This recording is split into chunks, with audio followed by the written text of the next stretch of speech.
بسم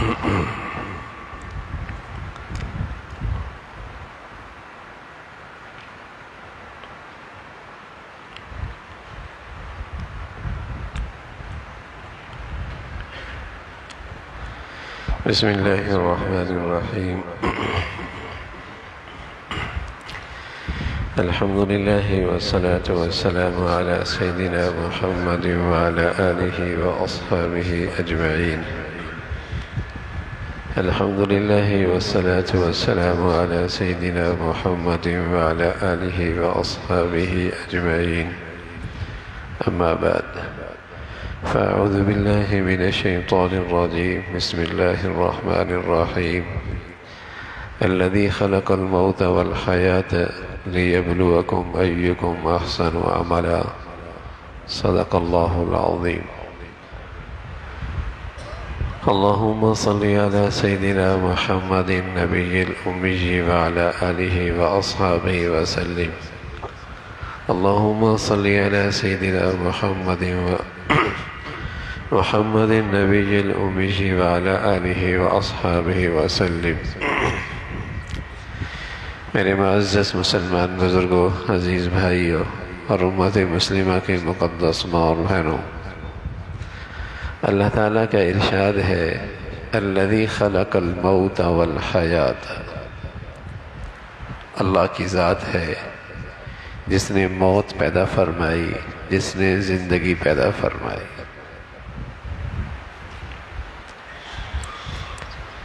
موت زندگی کے بعد آتی ہے، زندگی پہلے آتی ہے، پھر موت آتی ہے. اللہ تعالیٰ کا ارشاد ہے جس نے موت پیدا کی اور زندگی پیدا کی. موت کا ذکر پہلے ہے، زندگی سے بھی پہلے موت کا ذکر ہے. تو جنہیں اللہ رب العزت نے قرآن کا علم کا ایک بڑا حصہ عطا فرمایا ہے، وہ فرماتے ہیں کہ زندگی کا مزہ، زندگی کا لطف، زندگی کی خوشگواری انہیں نصیب ہوتی ہے جو اپنی زندگی میں سب سے پہلے اور ہر وقت موت کو سامنے رکھتا ہے. زندگی کا مزہ بھی اسے ملتا ہے جو اپنے سامنے موت کو سامنے رکھتا ہے. اس دنیاوی زندگی کا لطف بھی اسے ملتا ہے. مولانا رومی رحمۃ اللہ علیہ بات حکایات سے سمجھاتے تھے. انہوں نے ایک حکایت لکھی کہ ایک شخص کابل سے دہلی روانہ ہوا. وہ دور بیل گاڑیوں کا ہوا کرتا تھا. مہینوں کا سفر تھا دہلی کا. تجارت اس کی غرض تھی. اپنے دوست احباب سے عرض کیا کہ طویل سفر ہے، تمہاری کوئی چاہت ہو تو وہ بھی پوری ہو سکتی ہے. تو اس نے اپنے گھر میں پنجرے میں طوطے پالے ہوئے تھے. جا کے ان سے بھی پوچھا کہ تمہاری بھی کوئی چاہت ہو. تو انہوں نے اپنی زبان میں بتایا کہ اگر ہماری برادری کہیں ملے تو انہیں بتانا کہ تمہاری برادری کے کتنے ایسے افراد ہیں جو پنجروں کی قید و بند کی زندگی گزار رہے ہیں اور تم آزاد فضاؤں میں مزے کر رہے ہو. کچھ ان کی بھی فکر ہے، بس ہمارا یہ پیغام سنا دینا. یہ شخص دہلی جاتا ہے، معاملات نمٹاتا ہے، پھر باہر جنگل کی طرف نکلتا ہے. درخت پہ طوطے ملتے ہیں، انہیں یہ درد بھرا پیغام سناتا ہے. تو ایک طوطا شاخ سے نیچے آ گرتا، جیسے اس کی روح ہی نکل گئی. اسے بڑا دکھ ہوا کہ پیغام بڑا درد بھرا تھا، ایک کی تو جان ہی چلی گئی. واپس پہنچا، منزل تک واپس آیا، سامان رکھا، آرام کیا، پھر اپنے طوطوں کے پاس گیا. اور انہیں کہا کہ تم نے بڑا درد بھرا پیغام دیا تھا، میں نے یہ سنایا تو ایک طوطی کی تو جان ہی نکل گئی، درخت سے نیچے آ گرا۔ تو یہ سننا تھا تو ان پنجرے کے طوطوں نے اپنی گردنیں زمین پہ رکھ دی، جیسے ان کی روح بھی نکل گئی ہو۔ اس نے اسے پکڑ کے باہر نکالا تو وہ فوراً درخت پہ جا کے بیٹھے۔ اس نے کہا یہ کیا ہے؟ کہا انہوں نے ہمیں پیغام دیا ہے زندگی کا مزہ چاہیے تو پہلے مر کے دکھاؤ۔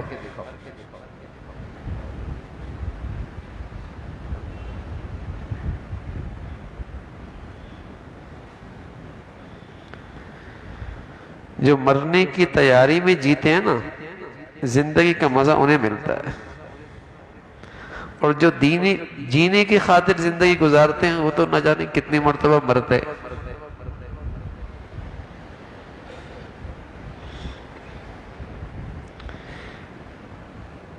وہ تو نہ جانے کتنی مرتبہ کہتے ہیں مر جائیں تو اچھا ہے۔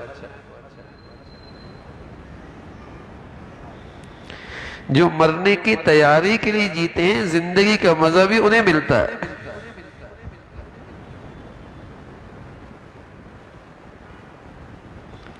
جب سے اس مسلمان نے اپنی زندگی سے اس منزل کو بلا دیا نا، اس کی زندگی کی خوشگواری ختم ہو گئی۔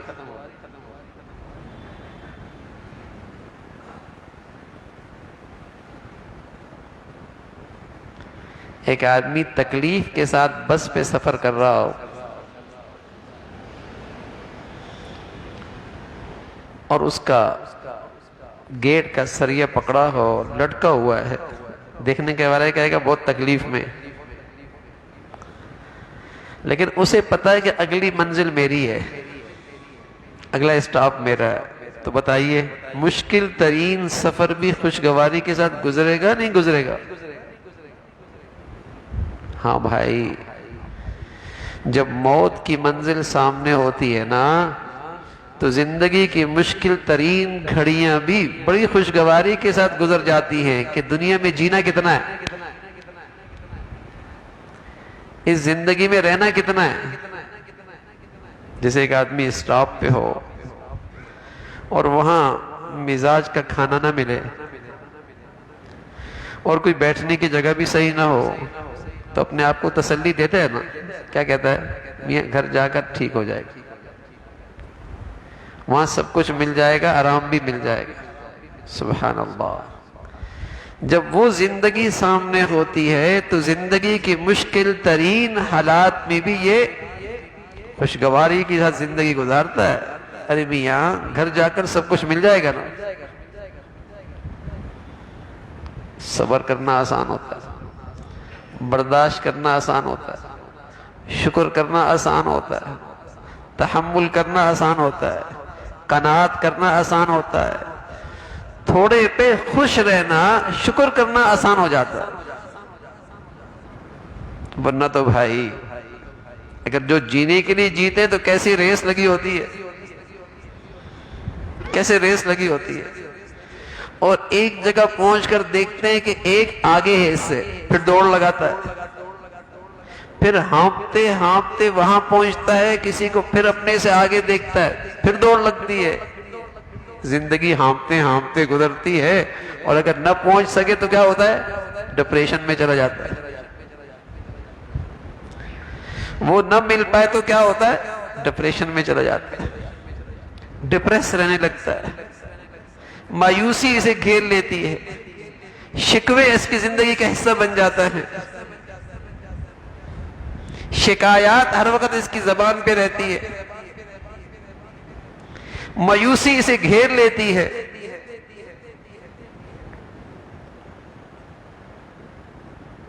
دوڑ لگائی، پہنچ نہیں پایا، کہاں تک پہنچے گا؟ کوئی تو اس سے آگے ملے گا نا، کہاں تک پہنچے گا؟ لیکن جن خوش نصیب لوگوں کے سامنے منزل ہمیشہ سامنے رہتی ہے، اس لیے پیارے نبی فرمایا کرتے تھے اکثروا ذکر ہادم اللذات وہی الموت،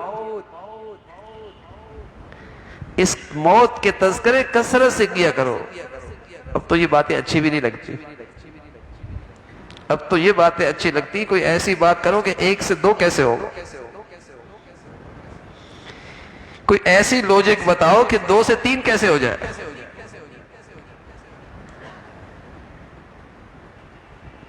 کوئی مادی نفع ہو. ایسا لیکچر اچھا لگتا ہے.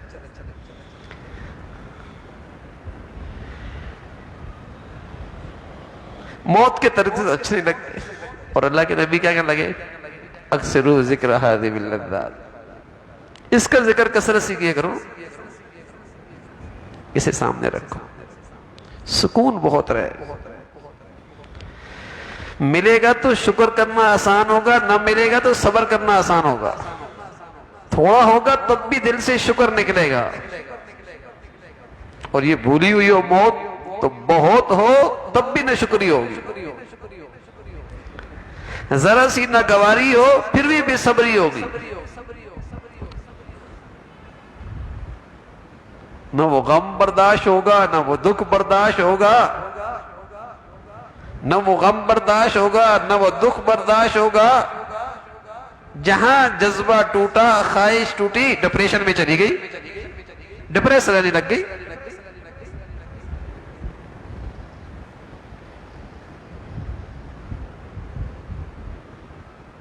سبحان اللہ. ایک خاتون تھی، ان کی میاں سفر میں تھے. سفر میں تشریف لے گئے. سفر میں تشریف لے گئے اور بچہ بیمار تھا. اللہ کی شان، ابھی میاں سفر ہی میں تھے، بچے کا انتقال ہو گیا. بچے کا انتقال ہو گیا. سبحان اللہ. یہ سعادت مند خاتون، بیوی، صبر، تحمل، برداشت کمال کا. اور تب یہ آسان ہوتا ہے جب یہ پتہ ہے کہ یہ گھر میں پہلے چلا گیا، ہم ابھی اسٹیشن پہ ہیں، ہم بھی گھر پہنچ جائیں گے، دونوں سے ملاقات ہو جائے گی. تو پھر جدائی اتنی پریشان نہیں کرتے. یہ اپنے گھر پہلے چلا گیا، ہم ابھی تک لانچ میں بیٹھے ہیں، ہماری فلائٹ بھی آ جائے گی، پھر دونوں کی وہاں ملاقات ہو جائے گی. تو جدائی قابل برداشت ہو جاتی ہے. دکھ قابل تحمل ہو جاتا ہے. یہ فراق زیادہ پریشان نہیں کرتا. لیکن کوئی آدمی اسی دنیا میں اولاد سے ساری امیدیں باندھ بیٹھے اور وہ شیخ چلی کا سارا منصوبہ دھڑم سے نیچے گرے تو بتائیے پھر ڈپریشن میں جائے گا نہیں جائے گا؟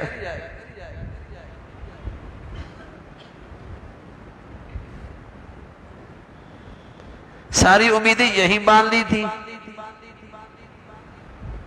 اللہ کی شان، اس کا انتقال ہو گیا.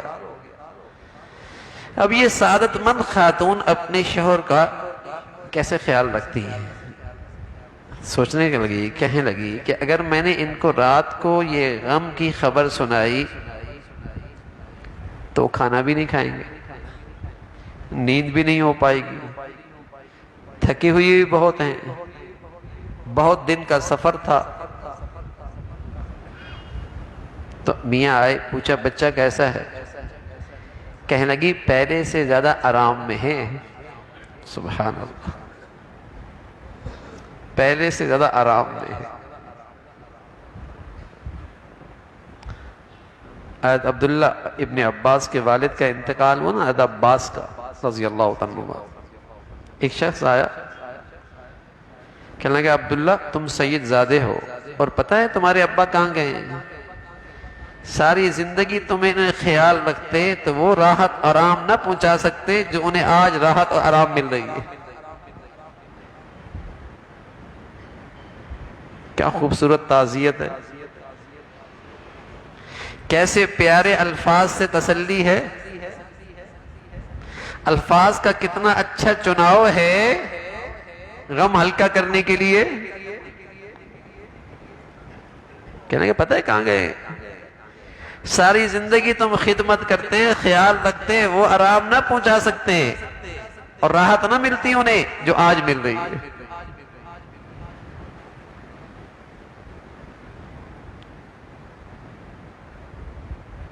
تو اہلیہ کہنے لگی پہلے سے زیادہ آرام میں ہیں۔ میاں نے کھانا بھی کھایا، آرام بھی فرمایا، صبح ہوئی، فجر کی نماز پڑھنے گئے، واپس آئے، اپنے اہلیہ سے، اپنے شوہر سے کہنے لگی یہ بتاؤ اگر کوئی امانت لے لے، دے، کوئی چیز امانتاً دے اور پھر واپسی کا مطالبہ کرے تو تمہارا کیا رویہ ہوگا، تمہارا کیا طرز عمل ہوگا؟ کہا خوشی خوشی اس کی امانت واپس کر دیں گے۔ کہنے لگے اللہ تعالیٰ نے اولاد کی شکل میں امانت دی تھی اور اللہ نے اپنی امانت واپس لے لی۔ سبحان اللہ۔ اب یہ حوصلہ، یہ ہمت، رونا آتا ہے، اندر درد ہوتا ہے، فراق جدائی پہ تکلیف ہوتی ہے، لیکن پھر بھی جو یہ صبر مل جاتا ہے، یہ حوصلہ مل جاتا ہے، یہ تسلی مل جاتی ہے، یہ ہمت آ جاتی ہے، یہ کب آتی ہے؟ جب یہ یقین ہو جائے کہ وہ اپنی منزل پہ گیا ہے، ہم راستے میں ہیں، ہم نے بھی اسی منزل پہ پہنچنا ہے، ملاقات ہو جائے گی۔ اور جو یہ وقتی جدائی اور فراق ہے، اللہ وہاں اس کا انعام بڑھیا دے دیں گے۔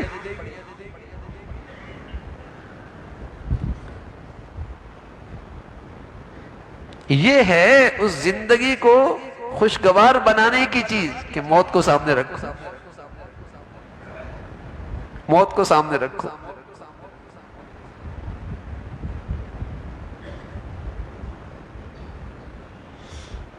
ایک آدمی ایئرپورٹ پہ ہو اور اس کے پاس 2 بیگ ہوں بھاری، ایک دوست آئے اور اس سے کہہ دے کہ ایک بیگ میرے حوالے کر دو، جہاں تم اترو گے تمہیں واپس کر دوں گا۔ بتائیے اگر اسے یہ ہو کہ اترنا ہی کہیں نہیں ہے، پھر تو اس کا بیگ لینا اس کے لیے سخت ناگوار ہوگا نا۔ لیکن جب اسے یہ پتا ہے کہ جہاں اترنا ہے وہاں واپس مل جائے گا، اور وہاں پہنچا اور اس نے واپس کر دیا، تو بتائیے یہ سفر آسانی سے گزرے گا نہیں گزرے گا؟ تسلی ہوگی نہیں ہوگی؟ بیگ واپس مل جائے گا۔ سبحان اللہ۔ جب دنیا کے لانچ میں آدمی زندگی گزار رہا ہوتا ہے اور اللہ اس لانچ میں کچھ لے لیتا ہے اور اگلا ایئرپورٹ بھی اس کی نظر میں ہوتا ہے، تو یہ کہتا ہے مولا نے اس ایئرپورٹ پہ لے لیا، اگلے ایئرپورٹ پہ واپس کر دے گا، تو سفر بڑا تسلی کا ہوتا ہے، سفر بڑا تسلی کا ہوتا ہے، سکون سے ہوتا ہے۔ لیکن اگر اگلی منزل نظروں میں نہیں ہے، اس کا استحضار اور دھیان ہی نہیں ہے، پھر تو بیچارہ ہر وقت مایوسی بھی رہتی ہے، ڈپریشن بھی رہتا ہے، بس ہر وقت اندر یہی لگا رہتا ہے یہ نہیں ملا، وہ نہیں ملا، ایسا نہیں ہوا، ویسا نہیں ہوا، زندگی اسی مصیبت میں گزرتی ہے۔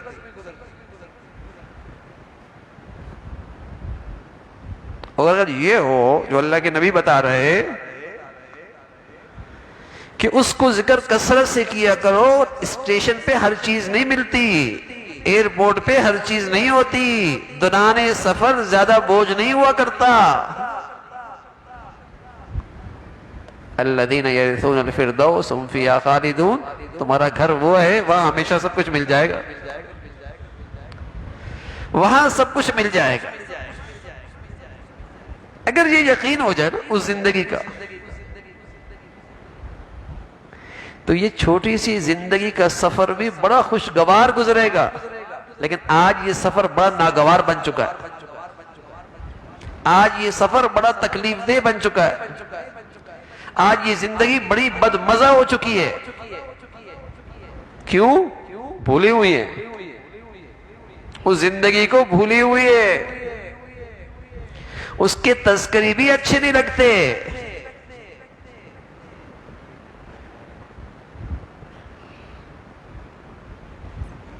وہ باتیں بھی اچھی نہیں لگتی۔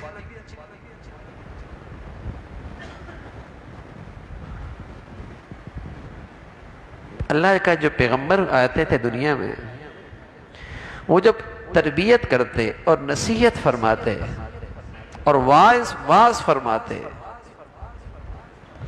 تو ان کے اس واعظ میں اور اس نصیحت میں 3 باتیں بنیادی ہوتی تھی۔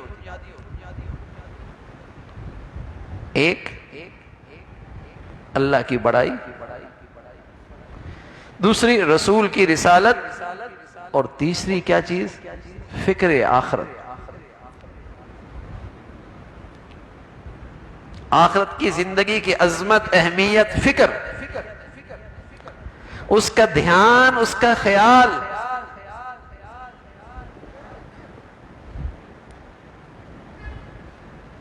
لوگوں کی تربیت میں یہ بنیادی اصول تھا۔ یقین جانیے آج وہی زندگی چونکہ نظروں سے اوجھل ہے، مرنے کے بعد کی زندگی، عبادت بھی کھوکھلی ہے، کھوکھلی ہے۔ اس لیے کہ مزدوری کا جب پتا ہو نا کہ مزدوری ملنے والی ہے اور مزدوری دینے والا مالک دیکھ رہا ہے، تو پھر مزدوری میں بڑی جوش و خروش ہوتا ہے، پھر مزدوری میں بڑا جوش و خروش ہوتا ہے۔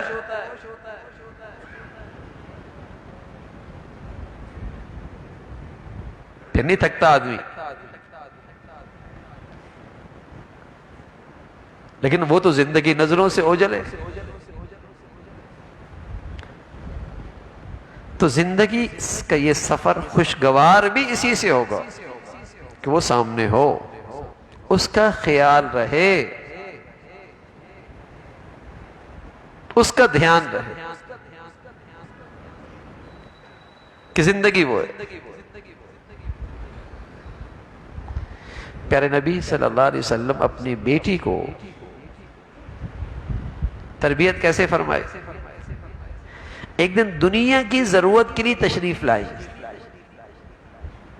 خادمہ چاہیے، گھر کا کام کاج بہت ہے، چکی خود پیستی ہوں، مشکیزہ بھی پانی کا خود لاتی ہوں، گھر کے سارے کام بھی میں خود ہی کرتی ہوں، خدمت کرنے والی خادمہ آپ کی خدمت میں ہیں، ایک مجھے بھی مل جائے۔ سبحان اللہ، اللہ کے نبی کے لیے اپنی بیٹی کو دینا کوئی مسئلہ تو نہیں تھا، اور لوگوں کے لیے بھی کوئی مسئلہ نہیں تھا کہ اس کا انتظام آپ کی بیٹی کے لیے کر دیتے، اس لیے کہ لوگ تو آپ کے ایسے جان نثار تھے کہ آپ کے حکم پر گردنیں کٹوا رہے تھے۔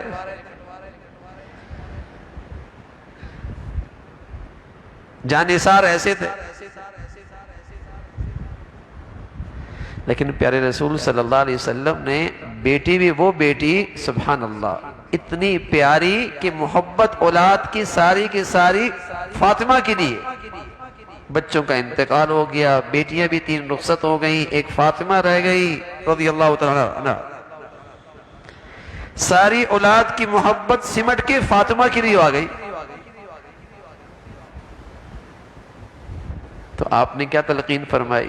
فاطمہ یہ تو گزر جائے گا، ایسا کیا کرو جب رات کو تھک ہار کے بستر پہ جایا کرو تو سبحان اللہ، الحمدللہ، اللہ اکبر، اس تسبیح کو 33 مرتبہ پڑھ لیا کرو، 34 مرتبہ، تھکاوٹ بھی دور ہو جائے گی اور کل کی زندگی کا بڑا سامان بھی ہو جائے گا۔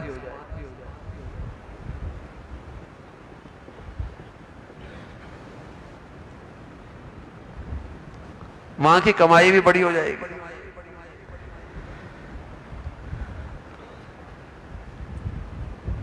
اب ذرا سی خواہش پوری نہ ہو نا، کتنی پریشانی ہوتی۔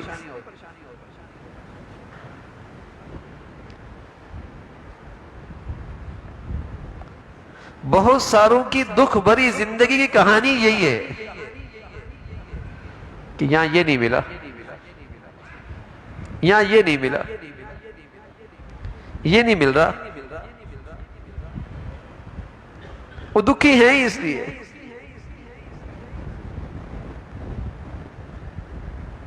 اور اگر یہ یقین ہو جائے یا ہر وقت خیال رہ لگ جائے کہ سفر میں ہیں، تھوڑا سا پڑاؤ ڈالا ہوا ہے، تھوڑی دیر ٹھہرے ہیں، گھر آگے ہے، منزل آگے ہے، اور دوران سفر ہر چیز نہیں ملا کرتی، اگر یہ یقین ہو جائے۔ اللہ کے نبی صلی اللہ علیہ وسلم نے کتنا پیارے الفاظ سے اس زندگی کا تصور دیا، عابر السبیل، تم تو راہ گزر مسافر ہو، راہ گزر کو ہر چیز تو نہیں ملتی۔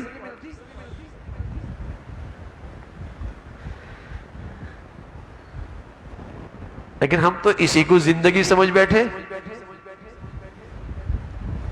ساری صلاحیتیں ہی اسی کے گرد گھوم رہی ہیں کہ یہ کیسے اچھی ہو جائے، اس کا معیار اسٹیٹس کیسے بڑھیا ہو جائے، اور جہاں ذرا سے خواہش پہ چوٹ لگی مایوس ہو کے بیٹھ گئے،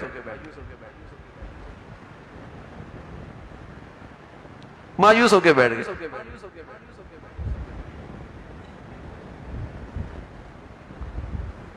وہ زندگی ہے، لیکن بھولے ہوئے ہیں۔ سچ اتنا ہے، یہ بات سچی اتنی ہے کہ دنیا میں کسی نے اس موت کا انکار نہیں کیا، لیکن اس سچائی سے غفلت بھی اتنی ہے، شاید کسی اور سچائی سے اتنی غفلت نہ ہو۔ یقینی اتنی ہے کہ خود اپنے گھر کے کئی لوگوں کو ان کندھوں پہ اٹھا کے روانہ کر چکے ہیں، لیکن بھول اتنی ہے، سمجھ بیٹھا میں نے نہیں جانا۔ جانے والے ایسی تھوڑی زندگی گزارتے، جانے والے ایسی تھوڑی زندگی گزارا کرتے۔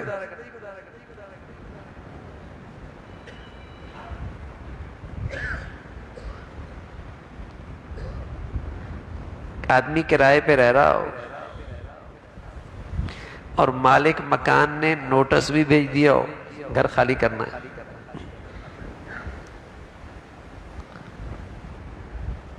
کرائے پہ رہ رہا ہو، مالک مکان نے نوٹس بھی بھیج دیا ہو گھر خالی کرنا ہے، اس کا اپنا گھر کہیں اور بن رہا ہے، گلشن میں بن رہا ہے، ڈیفینس میں بن رہا ہے، کہیں اور بن رہا ہے، جس گھر میں کرائے پہ رہ رہا ہے وہاں مالک مکان نے نوٹس بھی دے دیا ہو۔ بتائیے عقل مندی کا تقاضا کیا ہے؟ نیا قالین کہاں لگائے گا؟ نئی ٹائلز کہاں لگائے گا؟ نیا فرنیچر کہاں لگائے گا؟ جہاں مالک مکان نے نوٹس دیا یا اپنے گھر میں؟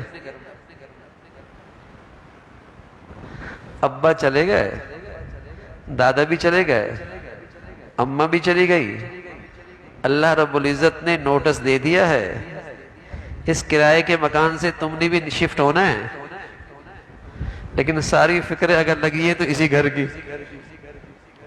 اور جو اپنا گھر ہے اس کی طرف توجہ ہی نہیں ہے، اور کہتے ہیں بڑا عقل مند ہے، بڑا ہوشیار ہے، بڑا سمجھدار ہے۔ ابا بھی چلے گئے، دادا بھی چلے گئے، اماں بھی چلی گئی، نوٹس بھی آ گیا، یہ نوٹس ہی تو ہے۔ اولم یتذکروا ما یتذکروا وجاءکم النذیر، کیا تمہارے پاس نوٹس نہیں آیا تھا، نصیحت نہیں آئی تھی، پیغام نہیں آیا تھا، ڈرانے والا نہیں آیا تھا؟ اولم نعمرکم ما یتذکروا فیہ من تذکر وجاءکم النذیر، اتنی عمر اللہ نے دی تھی، نصیحت والے ڈرانے والے آئے تھے، لیکن اس نوٹس پہ توجہ نہیں دیتا، اور لگا اسی پر ہے۔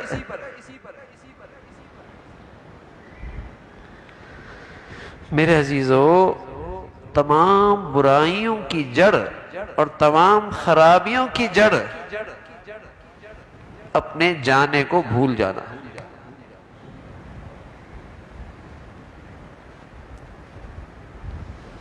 اپنی موت کو بھولے رہنا ہے، برائیوں کی جڑ ہے۔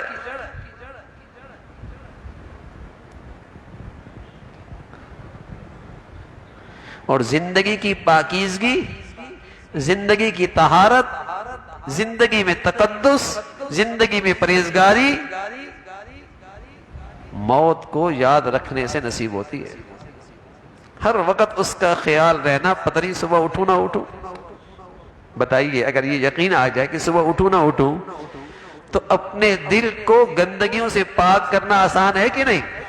کینہ بغض حسد کی گندگیوں سے صاف رکھنا آسان ہے کہ نہیں؟ معاف کرنا آسان ہے کہ نہیں؟ درگزر کرنا آسان ہے کہ نہیں؟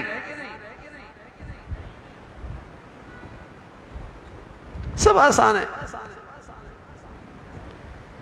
یہ کچرا بھرا ہوا ہی اس لیے ہے کہ دنیا پرستی ہے، دنیا پرستی، آخرت فراموشی ہے، اسے بھولی ہوئی ہے۔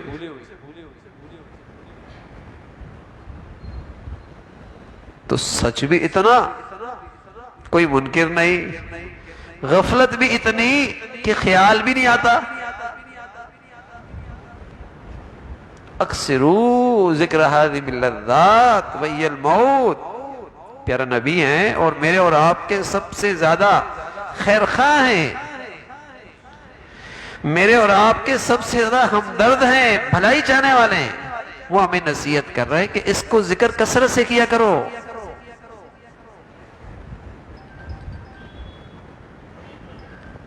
اس کو کثرت سے یاد رکھا کرو۔ کبھی اکیلے بیٹھ کے 24 گھنٹوں میں کچھ وقت سر جھکا کے تصور کرو نا، اس وقت سانس نکل جائے تو کیا صحت مند آدمی کا سانس نہیں نکلتا؟ کیا جوان آدمی کا سانس نہیں نکلتا؟ کیا دوران مشغلہ اور کام کے دوران سانس نہیں نکلتا؟ اس کے لیے بوڑھا ہونا ضروری ہے کیا؟ بیمار ہونا ضروری ہے کیا؟ اسپتال میں داخل ہونا ضروری کیا؟ تو یہ تصور کرے نا، تھوڑی دیر بیٹھ کر سانس نکل جاتی، کہاں کھڑا ہوں؟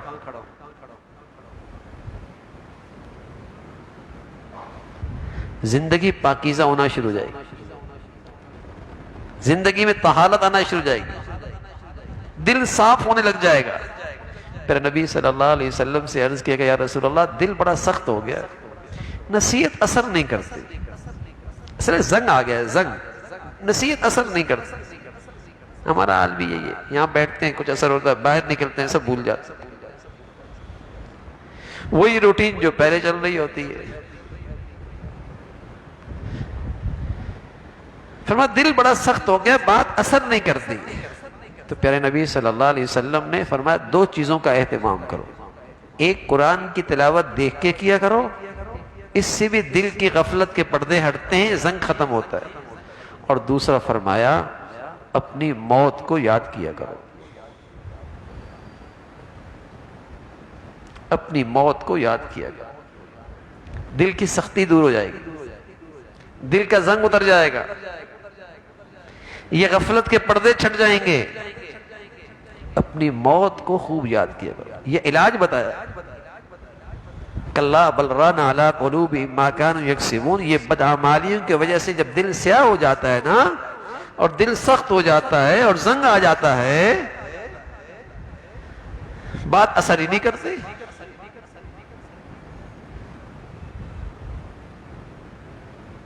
اللہ کے نبی کا ارشاد سنتا ہے، اللہ کا کلام سنتا ہے،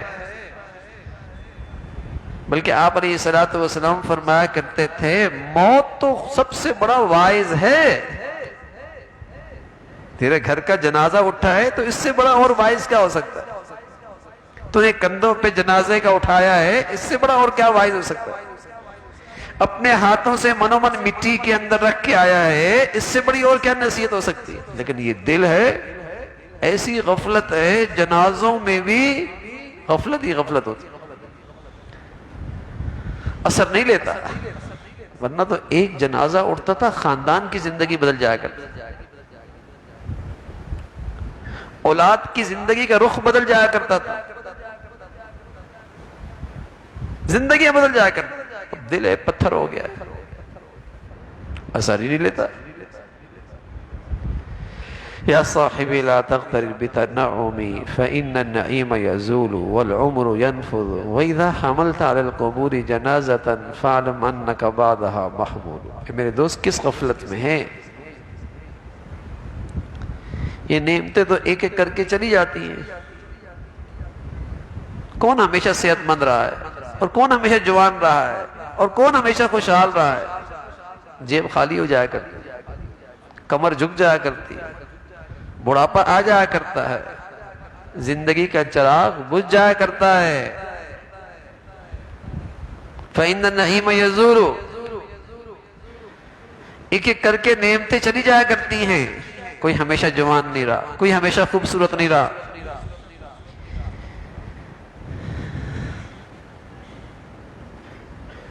نعمتوں پہ زوال آتا ہے، بڑھاپا آتا ہے، جوانی چلی جاتی ہے، بیماری آ جاتی ہے، والعمر ينفذ، زندگی کا چراغ بھی بجھ جاتا ہے۔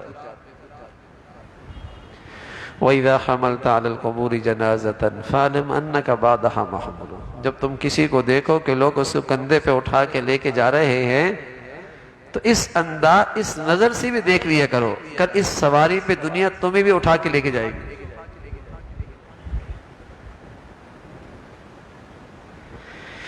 جب جانے والوں کو دیکھو تو اس نظر سے بھی دیکھو کہ یہ سفر تم نے بھی اسی سواری پہ طے کرنا ہے۔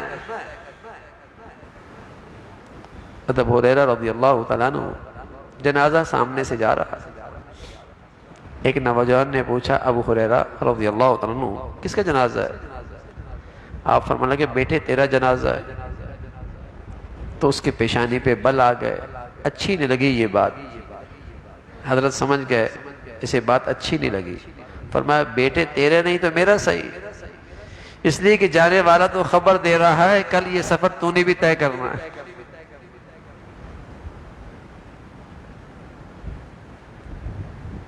سفر طے کرنا ہے تو میرے عزیزو ایسی زندگی گزارے نا کہ اللہ تعالیٰ ابھی بلا لے، ابھی تیار۔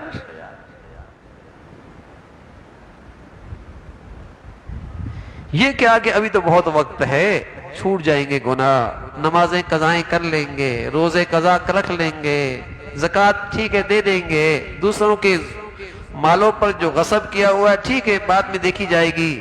بڑا دل گردہ ہے، بڑا دل گردہ ہے۔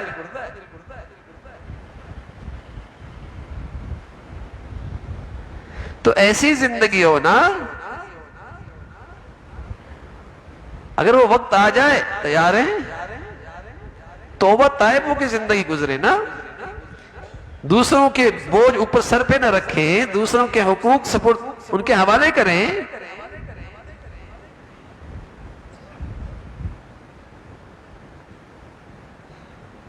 وَمَن نُعَمِّرْهُ نُنَكِّسُهُ فِي الْخَلْقِ أَفَلَا يَعْقِلُونَ، سمجھتے نہیں ہو؟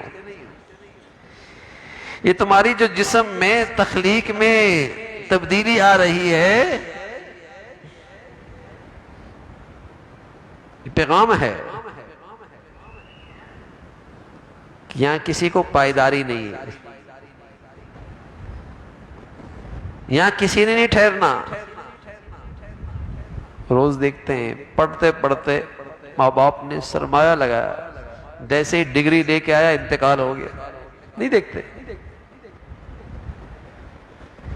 زندگی بھر کی پونجی اکٹھی کی، گھر بنایا، جیسی برا روانہ ہو گیا، ٹھہرنا نصیب نہیں ہوا۔ اتنے ارمانوں سے کاروبار شروع کیا، تیار ہو گیا، روانہ ہو گیا۔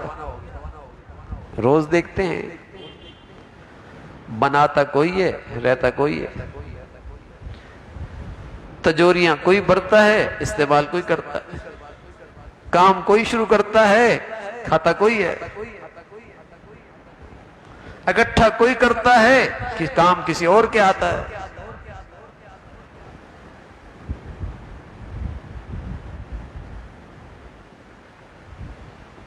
تو اس بات کو ذہن میں رکھیں نا کہ جہاں جانا ہے اور جہاں سے پھر آگے کہیں نہیں جانا، وہاں کے لیے کیا کیا ہے، وہاں کے لیے کیا کیا ہے۔ تو پیارے نبی صلی اللہ علیہ وسلم نے شفقت بھرے انداز میں، نصیحانہ انداز میں میرے اور آپ کے خیر خواہی میں فرمایا، اپنا دنیا سے جانا اس کا ذکر کثرت سے کیا کرو،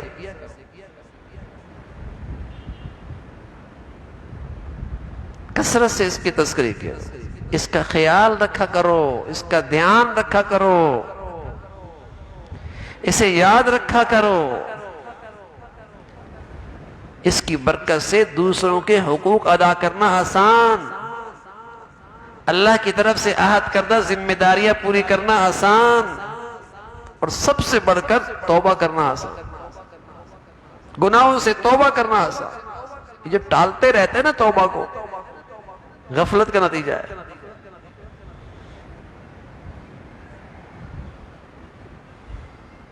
توبہ کرنا آسان ہو جائے تو ایسی زندگی گزرے نا میرے عزیزوں، پانی کا بلبلا ہے نا، کوئی گارنٹی دے سکتا ہے کب تک یہ بلبلا رہے گا؟ کسی وقت بھی پھٹ سکتا ہے۔ چراغ فضا میں رکھا جائے، ہوا میں رکھ دیا جائے، کہ بتا سکتا ہے کب تک جلے گا؟ تو زندگی بھی فضا میں رکھی ایک چراغ ہے، ایک جھونکے کی دیر ہے، پل کی خبر نہیں ہے، لیکن سامان 100 برس کا۔ پھر نبی فرمایا کرتے تھے جتنا یہ آدم کا بیٹا بوڑھا ہوتا چلا جاتا ہے نا، اس کی 2 چیزیں جوان ہوتی چلی جاتی ہیں، ایک زندہ رہنے کا شوق، دوسرا مال کی حرص۔ یہ آدم کا بیٹا جتنا بوڑھا ہوتا چلا جاتا ہے 2 چیزیں اور جوان ہو جاتی ہیں، زندگی کا شوق، مال کی حرص۔ یہ 60 سال کے بعد جو زندگی مل رہی ہوتی ہے نا، یہ تو بونس مل رہا ہوتا ہے۔ رسول اللہ صلی اللہ علیہ وسلم فرمایا کرتے تھے خاص طور پہ معاشر کے میدان میں یہ آواز لگے گی، یا ابن 60، اے 60 سال والو، تم نے کیا کیا؟ اتنی عمر دی ہم نے، اس کے پاس تو بونس ہے۔ اس امت کی اوسطاً عمر 60-63 سال ہے۔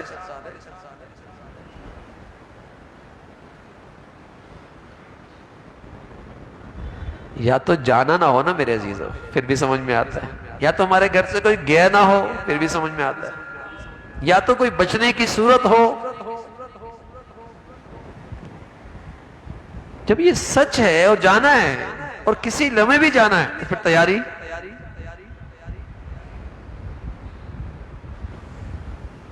اس لیے پیارے نبی صلی اللہ علیہ وسلم فرمایا کرتے تھے العاقل، عقل مند آدمی کون ہے؟ سمجھدار آدمی کون؟ العاقل، عقل مند آدمی کون ہے؟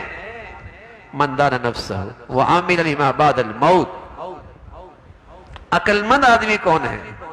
جو اپنے نفس کے جذبات اور خواہشات کو قابو میں رکھے، وہ اسے غفلت میں، گناہوں میں نہ ڈالے، وعمل لما بعد الموت، اور جو زندگی ہے اور جو حقیقی زندگی ہے اور جو ہمیشہ کی زندگی ہے اس کی محنت اور عمل میں رہے، یہ عقل مند آدمی۔ وہ تو کم عقل آدمی ہے کہ من مانی زندگی گزارے اور پھر کہے اللہ بڑا مہربان ہے۔ وہ تو کم عقل آدمی ہے، عقل سے خالی ہے، کہ من مانی زندگی گزار رہا ہے اور پھر کہے اللہ بڑا مہربان ہے، اللہ بڑا معاف کرنے والے ہے۔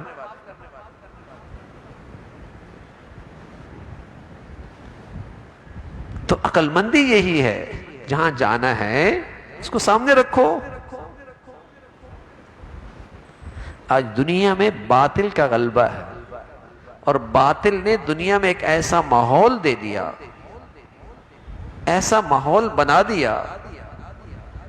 باطل کیا، چونکہ زندگی کا تصور ہے ہی 70 80 90 سال، اس کے بعد تو ان کے یہاں زندگی نہیں ہے، تو اس نے ایسا ماحول دنیا میں بنا دیا ہے کہ مسلمان جن کا عقیدہ ہے کہ مرنے کے بعد حقیقی زندگی ہے، وہ بھی سمجھتا ہے کیریئر یہی ہے، وہ بھی سمجھتا ہے کیریئر یہی ہے۔ بچیوں سے پوچھو نا کب شادی کرنی، پہلے میں اپنا کیریئر بنا لوں پھر شادی کر لوں گی. بچے سے پوچھو میاں شادی نہ ابھی تو میرا کیریئر کہاں بنا ہے, پہلے کیریئر بناؤں گا پھر شادی کروں گا. باپ سے کہو بچوں کی شادی کر دو, پاؤں پہ تو کھڑا ہو جائے, کیریئر تو اپنا بنا لیں پھر شادی بھی کر لیں گے. ان بچوں کو اپنے سے دور کیوں کر رہا؟ کیریئر بن جائے گا نا ذرا. بھئی کون سا کیریئر ہے؟ اس 60 70 80 سال والا کیریئر تو کافر کا ہوتا ہے. مسلمان کا کیریئر تو شروع ہی آنکھ بند ہونے کے بعد ہے. یہ تو اس کیریئر کی تیاری کے لیے ہے کہ کیریئر بنا لو. 70 80 سال یوں گزار لو کہ کیریئر بن جائے گا, ورنہ یہی کیریئر ہوتا تو میرے نبی گھر میں تھوڑی فاقے ہوتے, فاطمہ گھر میں تھوڑی بھوک ہوتی رضی اللہ تعالیٰ عنہ. پھر تو یہاں سونے کے پہاڑ تقسیم ہو رہے ہوتے.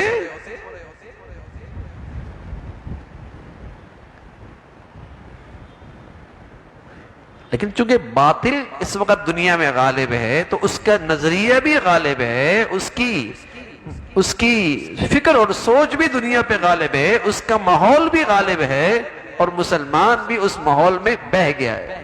یہ بھی سمجھتا ہے یہی کیریئر ہے, صبح شام اٹھتا ہے تو اسی کیریئر کی فکر میں رہتا ہے, فیصلے کرتا ہے تو اسی کیریئر کو سامنے رکھ کے کرتا ہے. بلکہ اس کی زندگی کی ترجیح ہی یہی دنیا کی زندگی ہے, ترجیحات یہی ہے. باقی اس ترجیحات کے ساتھ کوئی اسلام کا جسے کہتے ہیں ٹچ وغیرہ لگ پہ ٹھیک ہے, اسلام کا سلسلہ بھی تھوڑا بہت ہو تو ٹھیک ہے, ورنہ ترجیحات وہی ہے.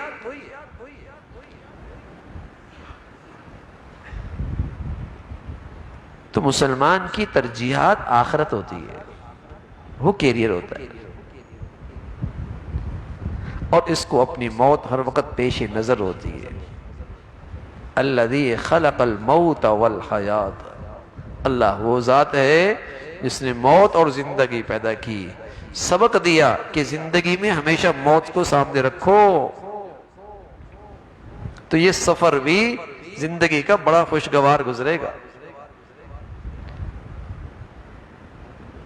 ڈپریشن نہیں ہوگا, ڈپریس نہیں رہو گے, مطمئن رہو گے, مطمئن رہو گے.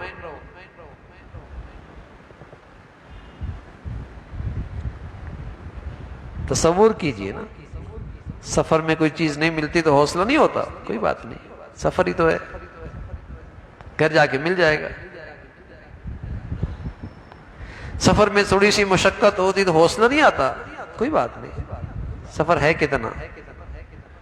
تو ایسی زندگی کے سفر میں آدمی کو حوصلہ ملتا ہے جب منزل سامنے ہو, اور اگر منزل بھول گیا تو پھر تو بہت مشکل ہے, پھر مایوسی ہے. تو اس زندگی کو سامنے رکھنا زندگی کو مطمئن کرتا ہے, ایمان والی صفات پیدا ہوتی ہیں, قناعت آتی ہے, شکر آتا ہے, صبر پیدا ہوتا ہے اس زندگی کو سامنے رکھنے سے. اور اللہ حفاظت فرمائے اگر اس کو بھول بیٹھے پھر تو حرص و ہوس, پھر تو حرص و ہوس, پھر تو ایک دوڑ ہے جس کی کوئی انتہا نہیں, پھر خواہشات کی ایک لامتناہی سلسلہ ہے جس کی فہرست کبھی مکمل ہی نہیں ہوتی, اور آدمی ہر وقت پریشان ہی رہتا ہے. تو میرے عزیزو 24 گھنٹے میں کچھ وقت نکال کر اکیلے بیٹھ کے اپنا جانا سوچا کریں, انعام ملے گا. جب جاؤ گے تو پیارے نبی نے فرمایا پھر یہ جانا کوئی معمولی نہیں ہوگا, یہ جانا اس کے لیے تحفہ بن کے آئے گا. سبحان اللہ. پھر یہ شفٹنگ کوئی معمولی نہیں ہوگی, تحفہ بن کے آئے گا. جیسے اورنگی ٹاؤن میں کوئی رہتا ہو اور اس کے ہاتھ میں کوئی ڈیفینس کی کوٹھی کی چابی دے دے تو بتائیے کتنی خوشی سے شفٹنگ ہوگی, کتنی خوشی سے شفٹنگ ہوگی. تو اللہ میاں بھی یوں کہیں گے ارجعی الی ربک راضیۃ مرضیہ فادخلی فی عبادی وادخلی جنتی, آجا میرے پاس, تو مجھ سے راضی، میں تجھ سے راضی، تو میری جنت میں آ جائے۔ یہ موت کے وقت ہوگا تو اس کو اتنی خوشی ہوگی، اتنی خوشی ہوگی کہ کتنے جلدی یہ روح نکلے۔ یہ تحفہ بن کے آیا ہے، یہ موت تحفہ بن کے آیا ہے۔ جب بندہ دنیا میں آتا ہے تو آدمی رو رہا ہوتا ہے، بچہ رو رہا ہوتا ہے نا، سب سے پہلے دنیا میں آگے روتا ہے۔ لیکن اگر زندگی خوبصورت ہو جائے تو دنیا رو رہی ہوگی، یہ ہنس رہا ہوگا۔ دنیا رو رہی ہوگی، یہ ہنس رہا ہوگا۔ جب یہ آیا تھا یہ رو رہا تھا، دنیا ہنس رہی تھی۔ تو جب جائے گا دنیا رو رہی ہوگی، یہ ہنس رہا ہوگا۔ ایک صحابی جانے لگے، دائیں بائیں کا ماحول سوگوار، کسی کی آنکھوں سے آنسو۔ پوچھا کیوں رو رہے ہو؟ آپ کی جدائی؟ فرمایا واہ واہ غدن نلقل محمدن واصحاب، بڑا مزہ آئے گا، کل اپنے پیاروں سے ملاقات ہو جائے گی، کل اپنے پیاروں سے ملاقات ہو جائے گی۔ من احب لقاء اللہ احب لقاءہ، جو اللہ سے ملاقات کا مشتاق ہے اور شوقین ہے، اللہ بھی اسے پھر ملنا چاہتا ہے۔ من احب لقاء اللہ احب لقاءہ۔ تو اس زندگی کا شوق پیدا کیجئے، اس زندگی کی رغبت پیدا کیجئے، اس کا خیال ذہن میں رکھیے، تاکہ زندگی پاکیزہ ہوتی چلی جائے، طہارت آتی چلی جائے، اور جب یہ شفٹنگ کا وقت، موت کی گھڑی آئے تو موت تحفہ بن کے آئے۔ اللہ تخافوا ولا تحزنوا۔ اللہ تعالیٰ کے فرشتے اسے کیا کہتے ہیں موت کے وقت؟ اللہ تخافوا ولا تحزنوا، خوف نہ کھا، آگے سارے گھاٹیوں میں ہم تمہارے ساتھ۔ ولا تحزنوا، جو پیچھے رہ گیا وہ بہت معمولی ہے، جو آگے ملنے والا ہے بہت قیمتی ہے، اس لیے پیچھے رہنے والے پر غم کھانے کی ضرورت نہیں ہے۔ یہ خوشخبری فرشتے موت کے وقت اسے دے رہے ہوتے، اس کا حوصلہ بڑھا رہا تھا۔ آگے گھاٹیوں میں خوف کھانے کی ضرورت نہیں، سب سے بڑھ کر نزل من غفور الرحیم، تو مہمان ہے اور رب کریم تیرا میزبان ہے، اور مولا اپنے شاہد شان میزبانی کریں گے، اور اس کی ایک جھلک کیا ہے؟ اس کی ایک جھلک کیا ہے؟ وَلَكُمْ فِيهَا مَا تَشْتَهِي أَنفُسُكُمْ، جو تو چاہے گا بس وہ ہو جائے گا،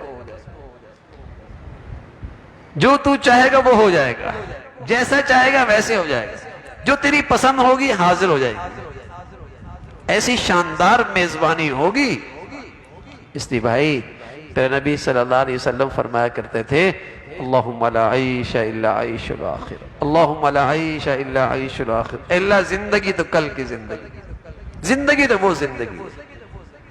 تو میرے عزیزو ہماری زندگی کے سفر میں وہ زندگی ترجیح بن جائے، اس زندگی کو سامنے رکھ کر ہمارے فیصلے ہونے لگ جائیں، اس زندگی کو رکھ کر ہماری صبح شام گزرنے لگے۔ یہ ہے ایک صاحب ایمان کی شان۔ اللہ ہم سب کو ایسی مبارک زندگی نصیب فرمائے۔ وآخر دعوانا الحمدللہ رب العالمین۔ اللہم لک الحمد کلو ولک الشکر کلو، اللہم لک الحمد کلو ولک الشکر کلو، اللہم اعنا علی ذکرک و شکرک و حسن عبادتک، اللہم اعنا علی ذکرک و شکرک و حسن عبادتک، سبحان اللہ و بحمدہ سبحان اللہ العظیم، اللہم اعنا علی ذکرک و شکرک و حسن عبادتک، یا حی یا قیوم برحمتک نستغیث، اصلح لنا شأننا کلہ ولا تکلنا الى انفسنا طرفة عین، اللہم بارک لنا فی الموت وفیما بعد الموت، اللہم بارک لنا فی الموت وفیما بعد الموت، یا ارحم الراحمین ہم سبھی کی غفلت کو ختم فرما دے، ہمیں آخرت کی زندگی کا خیال، دھیان، فکر نصیب فرما، اپنے فضل سے آخرت کی زندگی کو سامنے رکھ کر ہمیں زندگی کے فیصلے کرنے کی توفیق عطا فرما، ہمیشہ اپنے بچے بچیوں کی تعلیم کے، تربیت کے، زندگی کے صحیح فیصلے کرنے کی توفیق عطا فرما، غفلتوں سے محفوظ فرما، گناہوں سے محفوظ فرما، حرام سے محفوظ فرما۔ اے مولا کریم اپنے فضل سے، اپنی نافرمانی سے ہمارے گھروں کو، ہماری زندگیوں کو محفوظ فرما۔ اپنے فضل سے بری زندگی سے، بری موت سے، برے حالات سے محفوظ فرما۔ یا ارحم الراحمین تمام حاضرین حاضرات، سامعین سامعات کی تمام زائد حاجات کو پورا فرما، مشکلات کو آسان فرما، پریشانیوں کو ختم فرما، اپنے فضل سے ہماری اولادوں کو ہمارے لیے صدقہ جاریہ بنا، راحت کا ذریعہ بنا، اپنا بھی والدین کا فرما بردار بنا، اولادوں کی نافرمانیوں سے محفوظ فرما، گھروں میں ایمان کی زندگی، آخرت کی فکر والی زندگی ہم سب کو نصیب فرما، ہمارے گھروں میں مولا کریم پورے دین پہ چلنا ہم سب کے لیے آسان فرما، معاملات معاشرت میں اے اللہ اپنی ذات کو اور آخرت کو سامنے رکھنے کی توفیق عطا فرما، اپنے فضل سے اپنے کرم سے ہم سب کے حال پہ رحم فرما، ساری امت مسلمہ کے حال پہ رحم فرما، دنیا بھر کے مظلوم مسلمانوں کی مدد و نصرت فرما، مولا کریم اہل اسلام کو نیک صالح قیادت نصیب فرما، ظالموں سے، بے دینوں سے، جہلاء سے اس امت کو نجات عطا فرما، اپنے فضل سے مسلمانوں کو ایمان اسلام پر باہمی اتفاق نصیب فرما، ہمارے ملک کو سلامتی عطا فرما، استحکام عطا فرما، ظاہری باطنی ہر قسم کے فتنوں سے اسے محفوظ فرما، یہاں ایمان ہدایت کی فضاؤں کو عام فرما، نیکی کی اور خیر کی اور تعمیر کی قوتوں کو غلبہ نصیب فرما، شر کی اور برائی کی، تخریب کی اور بے حیائی کی طاقتوں کو نیست و نابود فرما، مولا کریم اپنے پیاروں کی عظمت محبت صحبت نصیب فرما، بے دینوں سے شریروں سے اپنے فضل سے ہم سب کی حفاظت فرما، ربنا تقبل منا انك انت السميع العليم وتب علينا انك انت التواب الرحيم، وصلى الله على سيدنا محمد وعلى آله وأصحابه أجمعين برحمتك.